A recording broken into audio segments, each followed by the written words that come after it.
오늘은 하늘의 양식이라는 제목을 가지고 말씀을 나누어 보려고 합니다. 여러분 점심도 안 드셨을 텐데 저녁에 뭐가 드시고 싶으세요? 혹시 어저께 밤부터 내일 저녁엔 이거 먹었으면 좋겠다라고 생각하신 그런 음식이 혹시 있으십니까? 보통 대부분의 사람들은 이 저녁 시간에 가장 좋은 것을 먹고 많이 먹는 그런 습관들을 많이 가지고 있습니다. 그런데 사실상 건강을 위해서는 아침을 황제처럼 먹고 저녁을 어떻게 먹으라고 그러죠?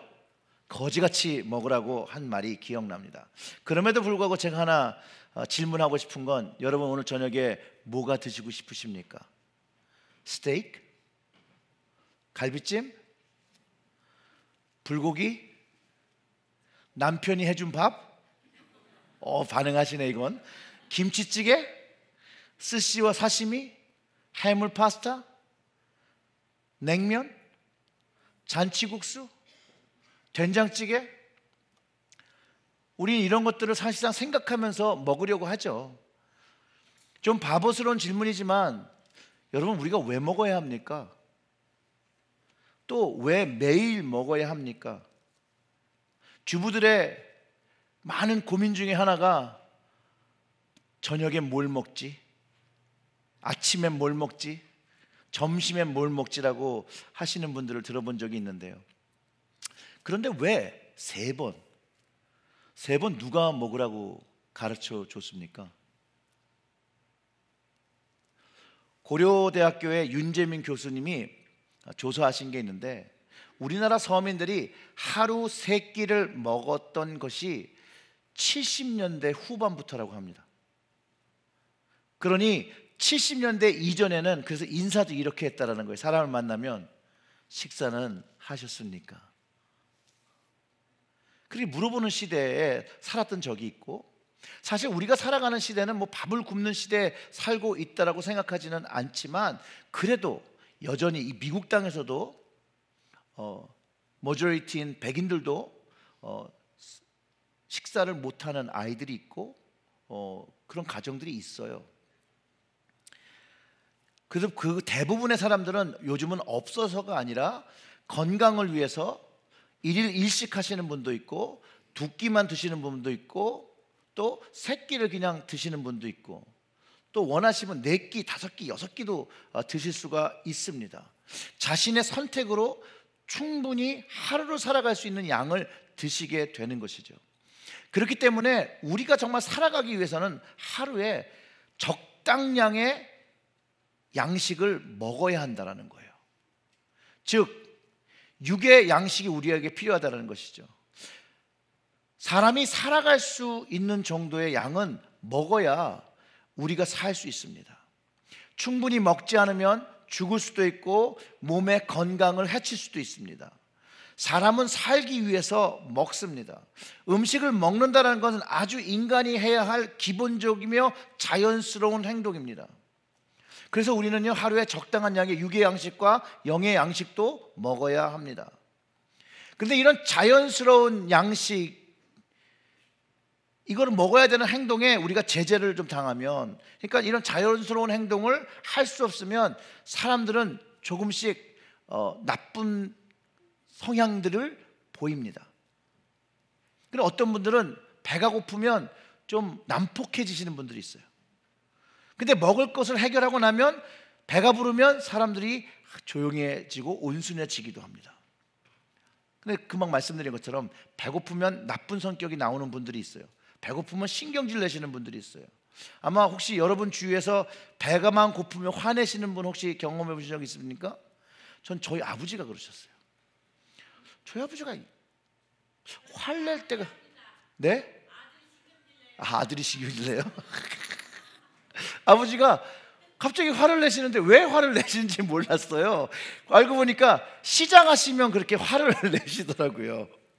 그런데 놀랍게도 육적으로도 먹지 못하면 우리의 나쁜 성향들이 나오는데, 영적으로도 이게 마찬가지라는 거예요. 영적으로도 갈급하고 배고프면 영적 나쁜 모습이 보이게 나타나기 시작한다는 거예요. 반면 영적으로 잘 먹어서 충만하게 되고 은혜를 받게 되면 하나님께서 주신 이 은혜가 흘러나온다라는 것이죠. 그래서 은혜를 베풀고 긍휼을 베풀고 자비를 베풀게 되는 그런 모습을 자연스럽게 띈다라는 것이에요. 구약의 이스라엘의 백성들이 광야에서 살 때 모습을 보면 우리가 이것을 좀 더 이해할 수 있습니다. 광야 시절에 이스라엘 사람들에게 하나님이 주셨던 음식이 있었습니다. 뭐였죠? 만나죠. 오늘 본문에서 이스라엘 백성이 만나를 먹었다라고 예수님이 말씀하셨습니다. 이 만나는 모세가 이스라엘 백성을 애굽에서 데리고 나와서 엘림을 떠나 그 엘림과 그 시내산 사이에 있는 신광야에 이르렀을 때 출애굽기 16장 1절과 2절에 이것을 기록하고 있는데 이스라엘에서 나온 지 둘째 달 15째 되는 날이라고 기록하고 있어요. 이 날짜를 계산해 보면 민수기 날짜에 1월 15일 날 애굽에서 나왔다고 하니까 계산해 보면 한 달 정도가 됐다는 거예요. 애굽에서 나온 지 한 달 되었다고 기록하고 있는데 그 장면을 출애굽기 16장 3절이 담고 있어요. 그것을 한번 같이 읽어보도록 하겠습니다. 같이 읽어요. 이스라엘 자손이 그들에게 이르되 우리가 애굽 땅에서 고기 가마 곁에 앉아 있던 때와 떡을 배불리 먹던 때에 여호와의 손에 죽었더라면 좋을 것을 너희가 이 광야로 우리를 인도해 내어 이 온 회중이 줄여 죽게 하는도다. 애굽에서 떠난 지 한 달 광야 삶 속에서 이스라엘 사람들은 불평하기 시작해요. 원망하기 시작해요. 야, 우리가 애굽 땅에서 그 고기가마 옆에서 밥이라도 실컷 먹고 배불리 먹다가 그 재앙이 임할 때 죽었던 게 훨씬 낫지 않았겠느냐. 왜 우리들을 이 광야로 끌고 나와서 여기서 배고픔에 죽게 하려고 하는 것이냐라고 원망한다라는 것이에요. 이 이스라엘 사람들을 조금 이해해 보면 이렇다는 거예요. 한 달밖에 안 됐지만 나온 수가 장정 60만, 가족을 포함하면 엄청난 숫자가 나왔다라는 거예요. 애굽에서 떠날 때 준비해 갖고 나온 음식은 한 달이면 다 소요할 수 있는 인원이었다라는 거예요. 그러기에 이제 먹을 것 없는 것에 대해서, 배고픔에 대해서 하나님을 원망하기 시작했다라는 거예요. 그러면서 애굽에서 여호와의 손에 죽었던 것이 더 마음이 편하겠다, 이렇게 탄식하는 것이죠. 그런데 출애굽기 16장 4절을 보면요, 이스라엘 백성이 모세를 원망하고 그 이끄신 하나님을 원망하고 있을 때 이렇게 말씀하세요. 그때 여호와께서 모세에게 이르시되 보라, 내가 너희를 위하여 하늘에서 한 양식을 비같이 내리니 백성이 나가서 일용할 것을 날마다 거둘 것이라. 이같이 하여 그들이 나의 뭐를 준행해요? 율법을 준행하나 아니하나 내가 시험하리라. 아멘. 하나님은요, 이스라엘 백성에게 하나님의 사랑을 담아서 양식을 공급하셨습니다. 그와 동일하게 하나님은 우리에게 사랑으로 양식을 공급하신다라는 것이에요. 원망하는 이스라엘에게 하나님은 하늘 양식을 주신다고 은혜를 베풀어 주셨다라는 것이에요.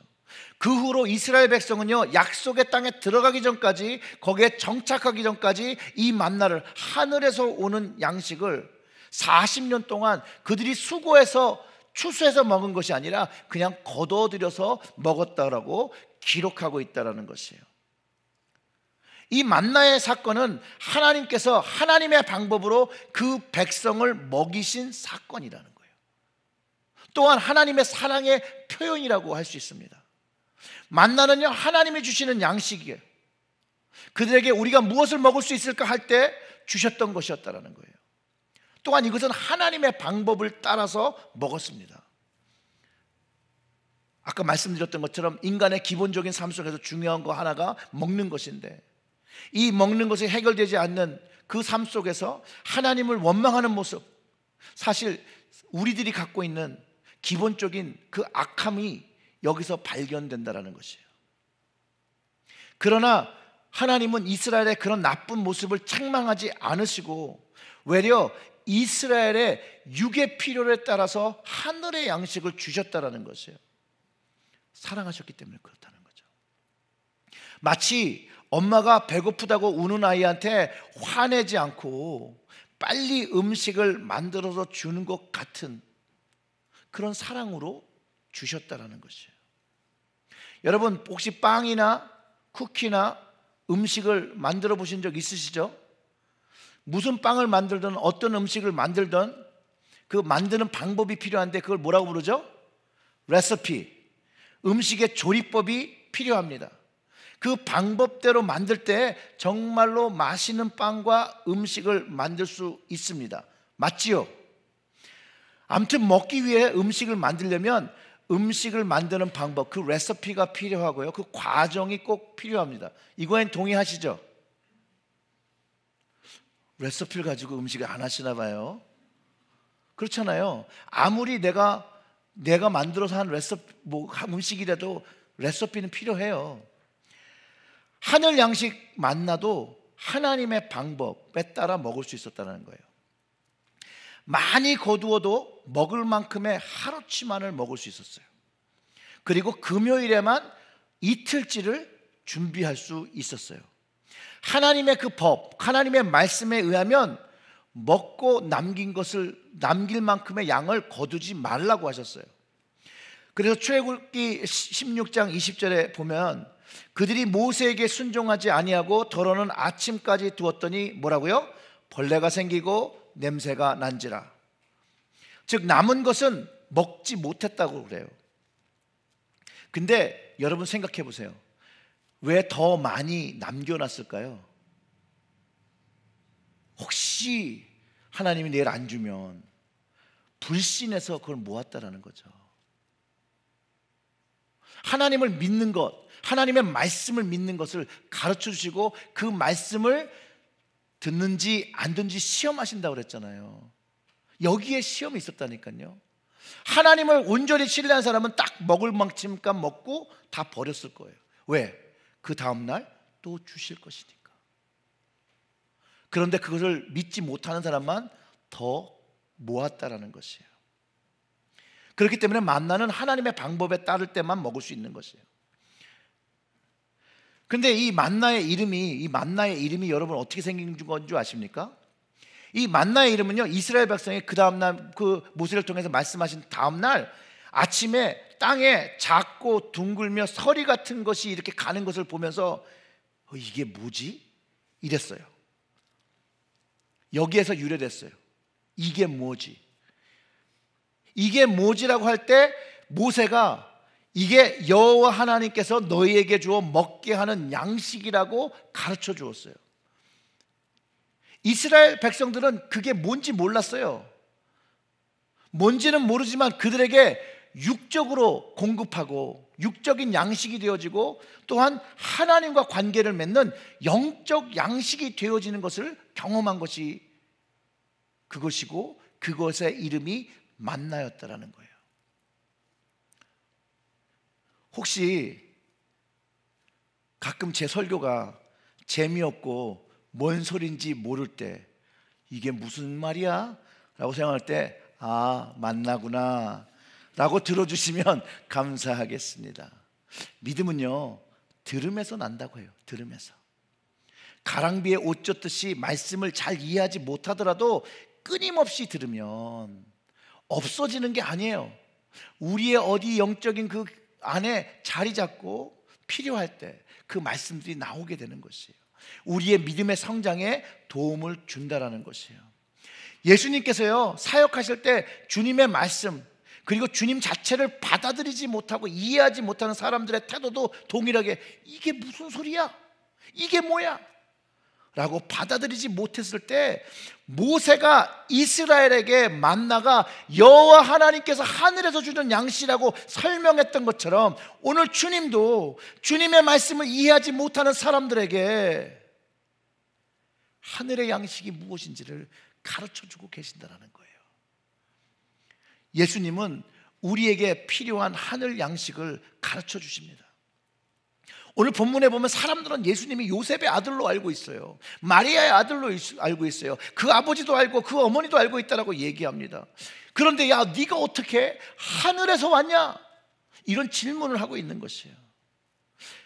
예수님한테 반문을 하는 거죠. 그런데 예수님의 답변은 단호하십니다. 48절부터 50절의 말씀을 보면 내가 곧 생명의 떡이로다.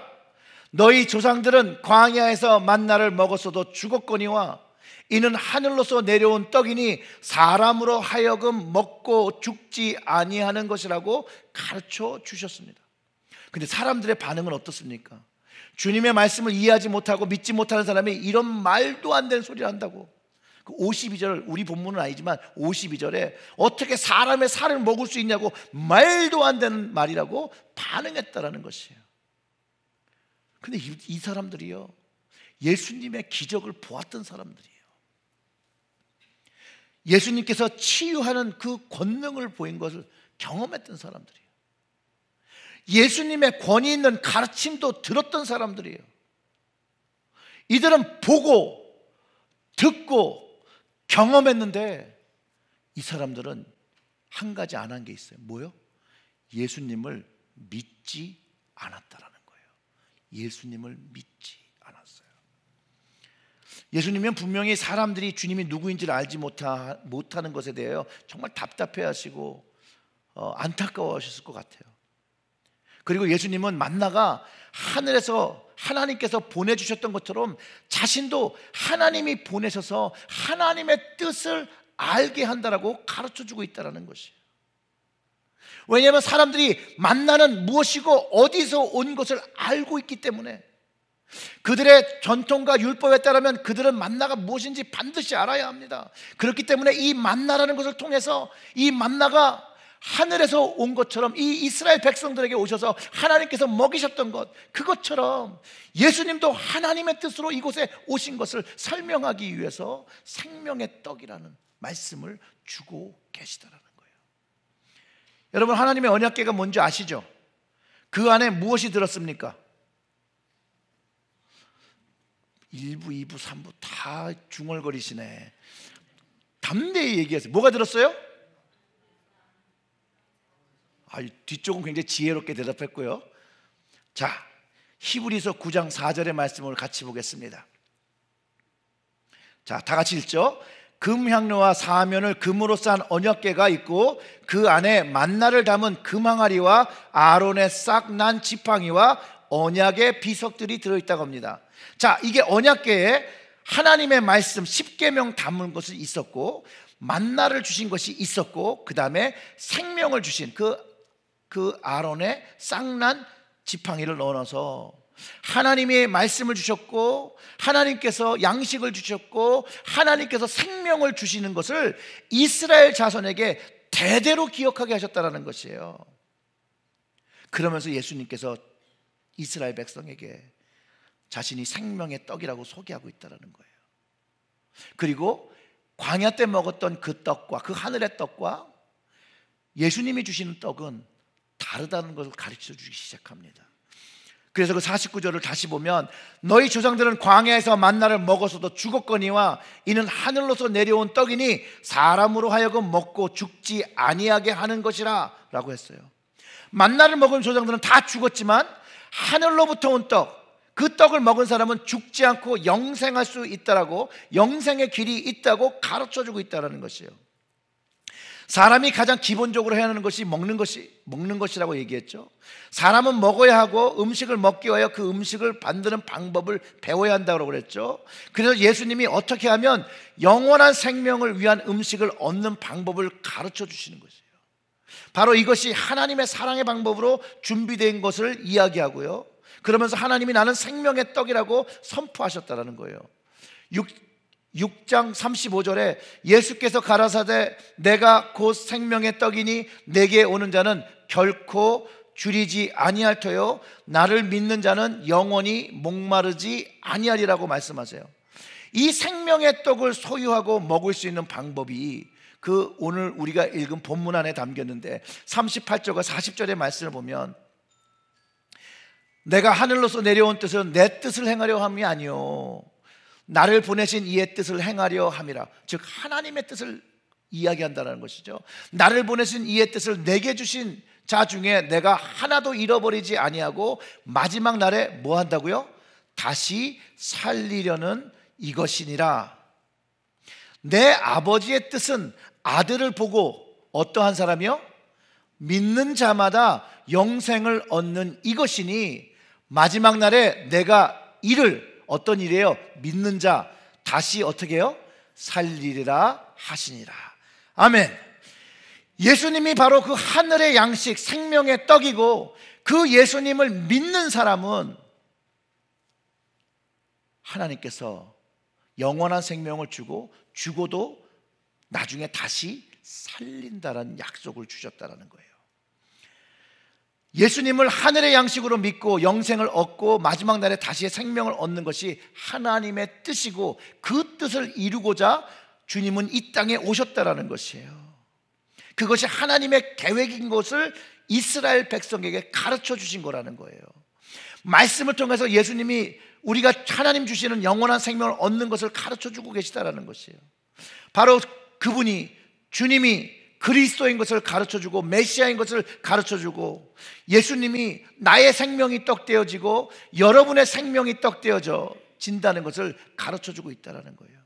사랑하는 성도 여러분, 여러분들은 정말 주님을 믿으며 주님을 고백하며 주님의 방법으로 살아가고 계십니까? 일본의 세계적인 신학자 중에 우찌무라 간조라는 분이 계십니다. 그가 어느 날 한 부자로부터 저녁 식사를 초대받았다고 합니다. 이 부자는요, 저녁을 성대에 차려놓고 극진히 대접했다고 합니다. 이 우찌무라 간조 이 선생님이 식사를 마치고 집을 나오면서 이 부자한테 인사를 했는데 이렇게 인사를 했다고 합니다. 잘 먹었다, 이 돼지야. 순간 부자는 심한 모멸감에 얼굴이 흑빛이 되었다고 합니다. 집에 들어온 이 부자는 어떻게 했을까요? 분해서 잠을 이룰 수가 없었다고 합니다.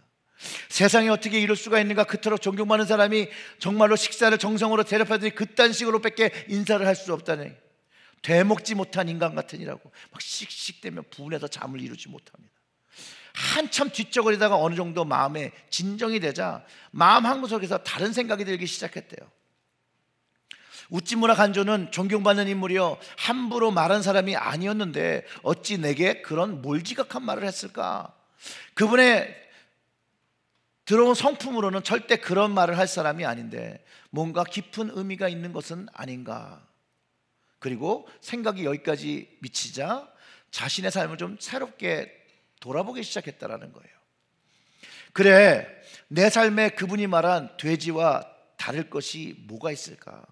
나 혼자 이렇게 잘 먹고 잘 살다 죽는 것, 그러다 끝나는 인생, 이게 돼지지 이게 별개 돼지인가? 라고 생각했다라는 거예요. 그래서 그 다음날 부자는 일어나서 그 선생님을 찾아가서 감사를 드리고 예수님을 영접했다고 합니다. 이 부자는요, 생명의 양식인 그 예수님을 믿은 사람입니다. 주님의 떡을 먹는 자는 영원히 살리라 하신 말씀대로 그는 영생을 얻은 사람이 되었습니다. 그리스도인으로 살기 위해서는요, 우리는 주님이 제공하시는 영의 양식, 그 음식을 먹어야 합니다. 우리는 어떻게 영의 양식을 먹습니까? 예수님이 그리스도인 것을 믿고 인정하는 것입니다. 예수님이 하나님 아버지께서 보내신 분인 걸 믿는 것입니다. 그 아버지의 뜻을 믿는 것입니다. 그 아버지의 뜻은 아들을 보고 믿는 자마다 영생을 얻고 마지막 날에 다시 살린다고 하셨다는 것이에요. 여러분, 광야에서 이스라엘 백성은요, 만나 없이 40년을 살 수가 없었습니다. 이스라엘 백성은요, 만나 없이 약속의 땅에 다다르지 못했습니다. 우리 역시 생명의 떡이신 예수님 없이 살 수 없습니다. 주님은 우리의 양식입니다. 여러분의 양식입니다. 오늘의 양식입니다. 주님 없이는요, 우리는 이 땅에서 살아가기가 어렵습니다. 하나님 나라, 그 나라까지 그 주님 없이 갈 수 없습니다. 오늘 이 시간에 여러분들의 마음을 돌아보시길 바랍니다. 여러분의 마음에 이 생명의 떡 되신 주님이 자리 잡고 계십니까? 생명의 양식이 진정으로 여러분 마음에 자리 잡고 있습니까? 이 양식은요, 가격이 없어요. 이스라엘 백성처럼 그냥 하늘에서 얻은 것이에요. 가격이 없다고 해서 여러분 귀중하지 않은 것이 아니에요. 싼 것이 아니에요. 이 주님이 주신 이 하늘의 양식은요, 값을 매길 수가 없는 양식이에요. 이 값을 매길 수 없는 양식을 그저 주시기 위해서 주님은 모진 고통을 다 당하셨다라는 거예요. 십자가를 지셨다라는 것이에요. 주님이 전심으로 온 마음을 다해서 사랑을 담아서 열정을 담아서 그 유일한 방법으로 마음으로 하나님의 방법을 택해서 순종해서 생명의 떡이 되셨다라는 거예요. 생명의 떡이 되기, 생명의 떡을 우리에게 주시기 위해서 주님은 십자가와 죽음과 부활이라는 레시피를 사용하셨다라는 거예요. 그 레시피로 우리에게 생명의 떡을 주셨어요. 그런데 우리는 이 귀한 선물을 어떻게 취급하고 있습니까? 아직도 많은 사람들이 이 주님의 귀한 선물의 가치를 알지 모르고 살아갑니다. 사람들이 예수님을 여전히 무시하고 여전히 예수님을 믿지 않습니다. 그럼에도 불구하고 예수님은 이렇게 말합니다. 나는 생명의 떡이라. 오늘 본문에 선포된 것처럼 이는 하늘로서 내려오는 떡이니 사람으로 하여금 먹고 죽지 아니하게 하는 것이라. 나는 하늘로서 내려온 산떡이니 사람이 이 떡을 먹으면 영생하리라. 나의 줄 떡은 곧 세상의 생명을 위한 내 살이로라 하시니라. 이렇게 말씀하셨다는 거예요. 사랑하는 성도 여러분, 오늘 우리 주님은 우리를 주님의 식탁으로 초대하셨습니다. 요한복음 6장 55절부터 58절의 말씀은 내 살은 참된 양식이요 내 피는 참된 음료로다. 내 살을 먹고 내 피를 마시는 자는 내 안에 거하고 나도 그 안에 거하나니 살아계신 아버지께서 나를 보내심에 내가 아버지로 인하여 사는 것 같이 나를 먹는 그 사람도 어떻게 해요? 나로 말미암아 살리라. 58절의 말씀은 이렇게 얘기합니다. 우리 다 같이 읽어보겠습니다. 이것은 하늘에서 내려온 떡이니 조상들이 먹고도 죽은 것 그것과 같지 아니하며 이 떡을 먹는 자는 어떻게 해요? 영원히 살리라. 여러분, 이 생명의 떡을 소유하며 누리며 살아가길 원하십니까? 그렇다면 자기 자신을 내려놓고 예수님을 간절히 붙들고 그리고 주님께 부르짖어야 합니다. 뭘 부르짖냐면 주님, 나의 삶을 이끌어 주세요. 나에게 주인 되어서 내 삶을 이끌어 주세요. 그리고 나만이 아는 내 마음속에 가장 깊은 마음의 중심으로 주님을 모시는 거예요. 그리고 그것을 보여드리는 것이에요. 그리고 그곳에 있는 것들을 가지고 주님께 이야기하는 거예요. 회개하는 것이에요. 그럼 주님이 무엇을 바꿔야 될지, 무엇을 해야 할지를 말씀하기 시작하십니다. 생명의 떡을 가지며 날마다 살아가기 위해서는 예수님의 말씀이 늘 날마다의 삶 속에 우리에게 있어야 된다는 거예요. 바로 우리의 영적 삶을 위해서, 영원한 삶을 위해서 우리는 오늘의 양식을 먹어야 합니다. 많이 먹어도 돼요. 하지만 여러분이 영에 살 수 있을 만큼은 먹어야 된다는 거예요. 나의 영이 적어도 살아갈 수 있는 만큼들은 드셔야 한다는 거예요. 그 양식을 가지시기를 주님의 이름으로 축원합니다. 오직 예수님이에요. 오직 예수님을 통해서 참된 구원과 영생의 비밀을 경험하게 되는 것입니다. No other way. 다른 길은 없습니다. 오직 예수님만. 예수님께로 나오셔서 그 길을 누리시기를 주님의 이름으로 축원합니다.